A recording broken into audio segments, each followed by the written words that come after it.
Sige, ngayon. Magsimula na tayo sa klase natin. Student on duty, pamunuan mo sila. Class! Magsitayo! Ready?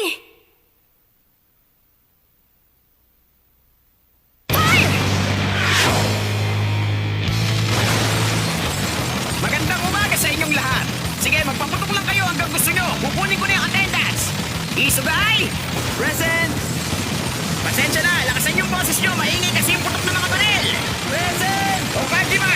Present! Okuda! Present! Katao ka! Present! Kayano! Present! Katsaki! Present! Okay. Walang absent sa inyo ngayon. Napakahusay! Masayang-masaya ang teacher nyo dahil dito. Napakabilis niya. Hindi rin gagana kahit sabay siyang patamaan ng buong klase. Mga assassin, kaming lahat. At ang target namin, ang teacher namin. Sayang naman yun. Ni isang bala wala ring tumama ngayon. Kulang sa masusing pag-iisip ang pamamaraang umaasa lang sa dami ng bilang. Ang direksyon ng aasintahin, posisyon ng barel, paggalaw ng daliri. Bawat isa sa mga ito, napakadali lang naman. Kailangan nyo maging mas malikhain. Dahil kung hindi nyo ako mapapatay sa maximum speed kung aabot sa Mach 20. Pero sandali lang naman po. Imposibleng iniwasan niyo lang lahat ng mga yun, teacher. Kasi naman tingnan nyo, normal na mga bibi lang naman to. Pwede kayong tumayo lang dyan at tiisin ang pagtama ng mga to. Tama yun. Tama, di Ang daya, di ba? O sige, pulutin nyo ang bibis at ibigay sa akin. Oo nga. Sinabi ko na sa inyo, hindi nga siguro mapanganib para sa inyo mga balang to. Pero espesyal na ginawa ng gobyerno itong mga bibi na antay sa akin. Kapag kinabahan ako nito, kaya nitong hiwain ang cells ko na parang malambot na tofu. Syempre, tutubo din agad ang mga galamay ko pagkatapos. Kaya lang, baka matamaan naman ito ang mga mata nyo. Bawal kayong gumamit nito sa loob ng classroom, maliban na lang kung pagtatangkaan nyo ang buhay ko. Sana nga magawa niyo akong lahat na paslangin bago man lang kayo graduate. Sige, itong tanong ko ngayon. Isugay? Yes, sir. Alin sa apat na galamay na to ang hindi katulad ng iba? Yung yung kulay blue? Tama ka dyan! Yung salitang hulang sa kulay asul na pangungusap ang relative pronoun. Ipinapakilala ng relative Nagisa, pronoun ang huh? pronoun na sinusundan nito. Kaya dito, inilalarawan ng blue Kahit is maaga standing pa, over there, kita ang na agad boy yung na crescent nasa moon. Uulitin ko, sa sentence structure na... Paano the boy naging who's ganito ang standing sitwasyon ng over buong there is klase my namin? brother. Ang noun ay ang boy na sinusundan Dalawang naman ng bagay ang relative sabay na pronoun nangyari blue. nung nagsimula ang ikatlong taon namin Naiintindihan niyo na ba? dito O sa gusto niyo pa ng eskwelahan. isang halimbawa? Sabihin niyo para may paliwanag ko ng gusto.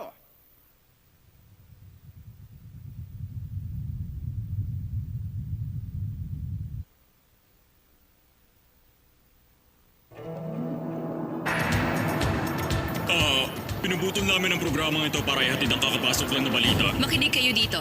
Kakakuha lang namin ng impormasyon sa nangyari. Halos 70% ng buwan ang tuluyang naglaho. Inuulit ko po. Magmula ngayon, isang crescent moon na lang ba ang masisilayan nating lahat habang...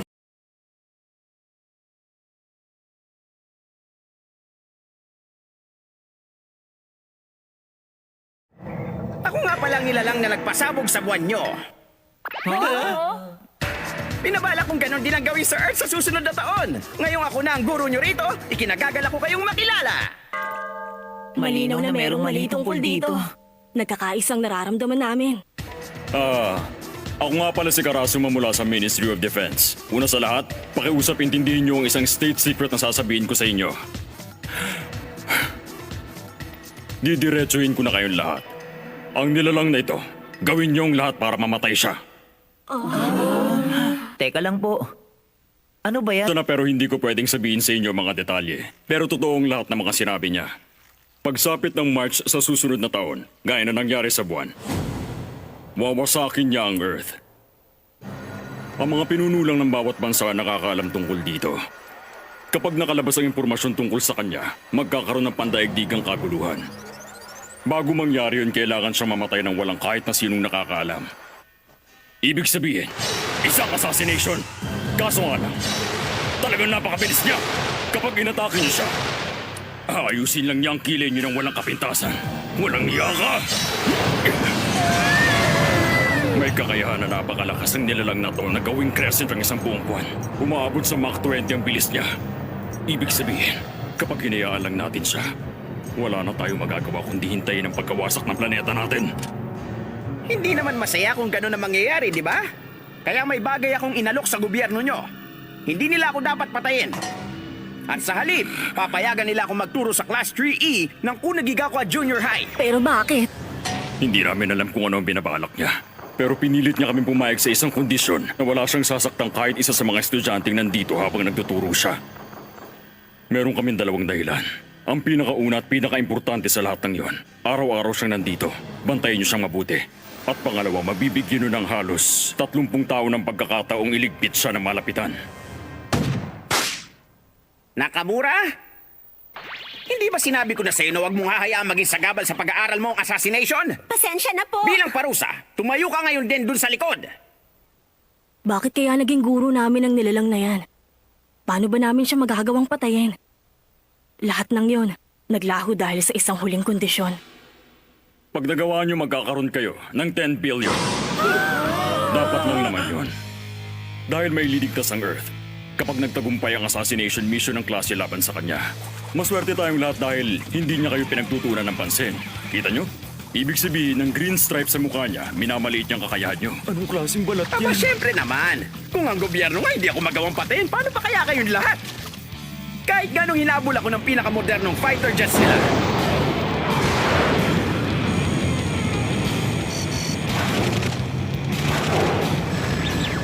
Pinahiran ko lang ang mga yon ng wax dun mismo sa impapawid. Ba't pinapaganda niya lahat? Ang kailangan niyong gawin, hanapan ang kahinaan ng depensa niya at atakihin siya base sa mga yon. Heto ang mga sandata at bala na hindi makakasakit ang tao pero makakasama sa kanya. Kailangan niyo yung sekretong tungkol dito sa pamilya at mga kaibigan niyo. Walang oras na dapat sayangin. Kapag tuluyang nawasak ang Earth, wala na tayong ibang lugar na mapupuntahan. Yun na ang lahat ng impormasyon. Mga estudyante, gawin nating masaya ang natitirang taon nyo sa eskwelahan! Isang taon lang ang meron kaming lahat. Kapag hindi namin nagawang patayin ang nilalang na yan bago mag-march, katapusan na ng mundo.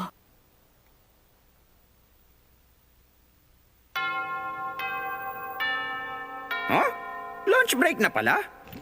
O sige, pupunta lang si teacher sa China para kumain ng mapo tofu. Yung mga gusto magpasimple dyan, pwede niyo akong tawagan sa phone ko. O sige, kung naglalakbay siya sa bilis na Mach 20, 10 minuto bago siya makarating sa Sichuan, ang capital ng Mapo Tofu. Walang miss silang may kakayahang pabagsakin ng bagay na ganun kabilis. Isa pa yung octopus na yun nagche-check ng test papers habang kumikilos ng mas mabilis sa speed of sound. seryoso ka? Yung test paper ko nga, dinrawingan pa niya. Pero teka lang, napakagaling din naman niyang magturo, di ba? Tama ka. Tinuruan niya ako ng math pagkatapos ng klase, kaya naman ang taas na nakuha kong score sa test. Tama. Kaya lang kasi, baka nakakalimutan nyo, tayo ang E-class. Wala ring mangyayari kahit galingan pa natin. Oo. Isa siyang super octopoid creature at ang assassination target namin. Ganun pa man, bilang isang guro, talagang napakahusay niya sa pagtuturo. Lahat kami dito, mga normal na estudyante lang naman bago kami biglang naging assassins. Kaya lang, ang buong klase ng E-class, naiiba kaysa sa ibang estudyante. Hoy, Nagisa! Sumama ka sa amin sa labas. Oras na para gawin yung assassination plan natin. Yung octopus na yon, nagbabago ang kulay ng mukha niya depende sa mood niya. Ano, nagawa mo ba siyang obserbahan gaya ng inutos ko? Ganun na nga. Alam na natin na nagiging striped green ang kulay niya kapag confident siya. Kapag mali ang binibigay nating sagot sa kanya, nagiging dark purple. Kapag tama naman yung sagot natin, matingkad na pula. Pero pinakanakakatuwa sa lahat, pagtapos na yung lunch Hindi break... ko na kailangan bang malaman ang bagay na yan. May naisip akong plano. At sa oras na ibaba niya ng husto ang depensa niya, ikaw mismo ang gagawa nun. Ako mismo? Oy, huwag ka nga umarting mabait dyan. Tayong lahat ang E-class. Tayo mga estudyanteng patapon na hindi kaya makipagsabayan sa sikat at mahusay na prep school na to. End class. Yun ang tinatawag nila sa atin. Bawat araw pinapapasok nila tayo dito sa eskwelahan sa tuktok ng bundok. Dinidiscriminate at tinatrato tayo na para mga basura. Kailan pa magkakaroon ng pambihirang pagkakataon ng mga talon ng kagaya natin na makakuha ng halagang 10 bilyong yen? Gagawin natin ang lahat para lang makaalis tayo sa pangit na sitwasyong ito. Kahit na ano pang pamamaraan ang kailangan. Huwag kang papalpak. Nagisa. Uy, si Nagisa raw. Malilipat na sa E-class. Naku, kung ganun pala, katapusan na niya. Sige, buburahin ko yung contact information niya. Mambira, ayoko na nga isipin na magka-level lang kami.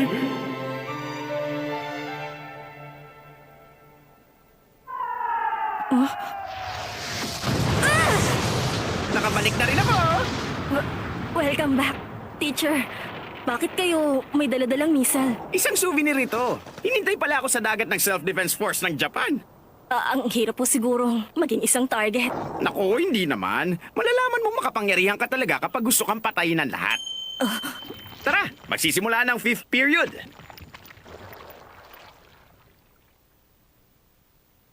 Opo.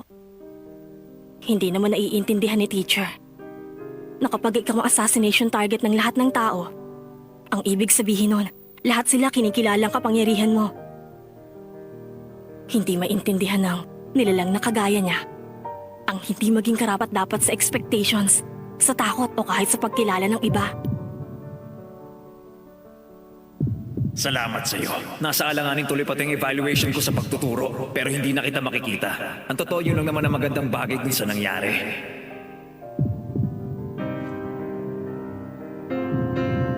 Bang magawa ko. Dahil kahit ang teacher na to, gaya ng iba, hindi rin ako nakikita.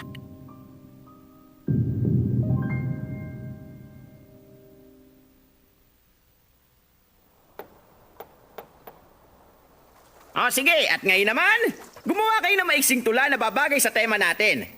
Yung huling linya ng tula nyo dapat nagtatapos sa galamay lang pala. Kalamay lang pala po ba? Oo, pagtapos na kayong gumawa ng tula, ipakita nyo sa akin. Ang titingnan ko, yung tamang paggamit nyo ng grammar at kung nagawa nyo bang ipakita ang kagandahan ng galamay. Halimbawa, hindi pala bagyo ng niebe, sa hardin ng lumilis ang bulaklak, sa halip ang umuusbong doon ay mga galamay lang pala. Ano, mga galamay lang pala? Talaga? Kapag natapos nyo yung tula, makakauwi na kayo! Ano? Teka lang, paano po namin isusulat yun? O, ano ba naman kayo? Wala bang madudulas na salita ang pumapasok sa mga isip nyo? Madulas, madulas, madulas, madulas, madulas, madulas, madulas, Tumigil na nga kayo! Teacher, may tatanong po ko. Bakit? Ano ba yon kaya, no? Ang wildo kung itatanong ko to ngayon. Pero ano po ba talagang pangalan nyo, teacher? Nyo? Paano namin masasabi kung sinong teacher ang tinutukoy namin? Kung anong pangalan ko? Oo nga, no. Hindi niya sinabi sa atin. Wala naman talaga akong pangalan na binibigay sa mga tao. Sige, kayo na lang ang magbigay ng pangalan sa akin. Sigurado ka ba dyan? Pero ngayon, mag-focus muna kayo sa pinapagawa ko sa inyo. Opo. Tapos, habang ginagawa niyo yan, magpapahinga muna ako.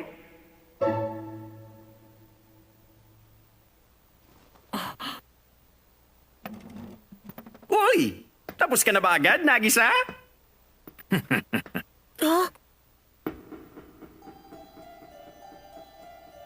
Pagkatapos ng lunch break sa oras na inaantok na kami, kung minsan nagiging light pink ang kulay ng mukha ni teacher. Medyo mabagal din ang naging pagsagot niya sa tanong ni Kayano. Siguro yun ang oras kung kailan pinakamahina ang depensa niya. Ang laging iniisip ng mga bumagsak sa prep school na to gaya namin. Kailangan naming makabalik sa kanila. Magagawa kapag sinubukan. Yun ang laging sinasabi ng malalapit sa amin. Magagawa kapag sinubukan. Sinabi ko na sa inyo, maging malikhain kayo. Kailangan naming patunayan Nyo! gamit ang kahit anong paraan.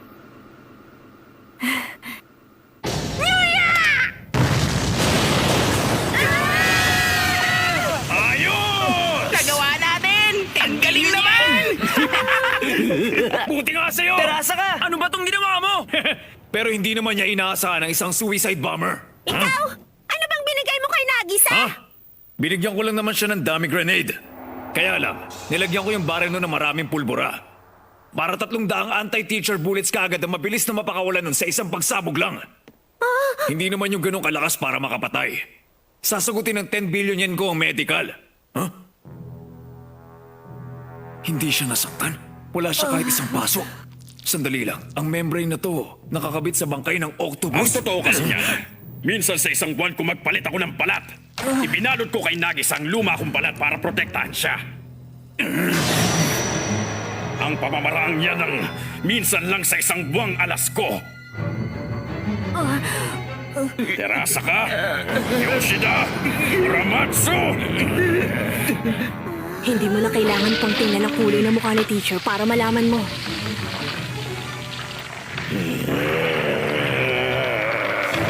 Itim na itim. Galit na galit siya. Kayong tatlo, kayo may pakana nito, tama? Hindi po! Ideya lahat to ni Nagisa!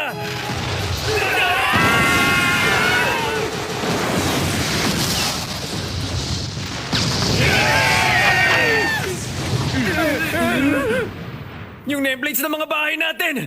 Nangako ako sa gobyerno nyo na hinding-hindi ko sasaktan ng kahit na sino sa inyo. Tama. Kaya lang, pag sinubukan nyo uling gumawa ng assassination na gaya nun, baka mapilitan akong ibang tao na lang ang saktan ko imbis na kayo. Ang pamilya nyo at mga kaibigan. O kaya, pwede kong ubusin ang lahat ng tao sa buong planeta maliban sa inyo. 5 segundo lang at alam na namin lahat. Hindi kami makakapagtago kahit saan. Kung gusto talaga naming tumakas, wala kaming ibang dapat gawin kundi i-assassinate siya. Ano ba talagang problema mo? Isa kang higanting sakit ng ulo! Bigla mo na lang sinabing, pasasabugin ko ang Earth at baslangin niyo akong lahat! Masama ba gumamit ng nakakasar na paraan para patayin na nakakasar na gaya mo? Nakakaasar? Hindi naman eh. Pero aaminin ko, maganda yung ideyang naisip nyo. Lalo na ikaw, Nagisa. Mataas ang gradong nakuha mo dahil natural mo lang ako nilapitan para i-assassinate. Nakita mong kahinaan sa depensa ko at nakalusot ka. Kaya lang, wala kinatirasa kang umalala kay Nagisa. Kahit mismo si Nagisa hindi pinahalaga ng sarili niya. Hindi na babagay mag-assassinate ng kahit sino mga estudyanteng ganyan. Kailangan natin ng isang assassination na karapat-dapat ngitian. Yung may pagmamalaki. May potensyal kayo bilang assassins at nasa inyo ang kapangyarihang gawin yon. Isa itong payo mula sa teacher nyo at target. Nilampaso niya kami sa bilis na Mach 20. Tapos pinuri gamit ang mga galamay. Kakaibang edukasyong ito. Medyo napasaya ako nito. Ang lahat ng yun dahil sa teacher na to, na hindi nagdadalawang isip na tingnan kami ng harapan. Huh?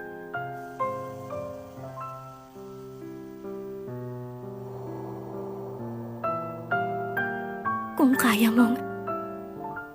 kaya mong ibigay ang oras mo, gusto kong turuan mong mga batang yon.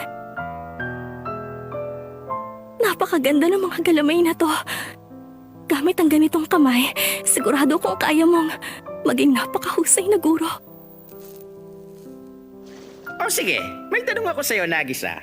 Wala akong intensyon na mapatay ng kahit sino sa inyo. E-enjoyin ko ang oras ko na kasama kayo hanggang dumating ang March, tapos pasasabugin ko ang Earth. Kung ayaw nyo mangyari yun, ano ngayon ang dapat nyong gawin? Wala pa kaming pinagtangka ang patayin kahit sino. At marami pang ibang mga bagay ang dapat na ginagawa namin. Pero alam mo, ang teacher na to, tingin ko tatanggapin niya kahit ang masamang intensyon ko. Bago niyo po tuluyang magawang wasakin ng Earth, uunahan na kita. Kung ganon, gawin mo yan ngayon din mismo. Kapag napatay nyo na ako, pwede na kayong umuwi. Ano? Basta ganun na lang Hindi yun! namin kayo kayang i-assassinate! Mga assassin kami. At ang target namin, ang teacher namin. Punas. Kung papuputukan namin siya, pakikintabin lang niya kami gaya ng mga nameplates. Hindi na kami makakauwi. Teacher na hindi kayang patayin? Koro Senai. Koro. Teacher Koro na lang. Kaya? Teacher Koro? Nyuya? Kami at si Teacher Koro sa aming assassination classroom. Isang class bell na naman ang tumunog na yung araw.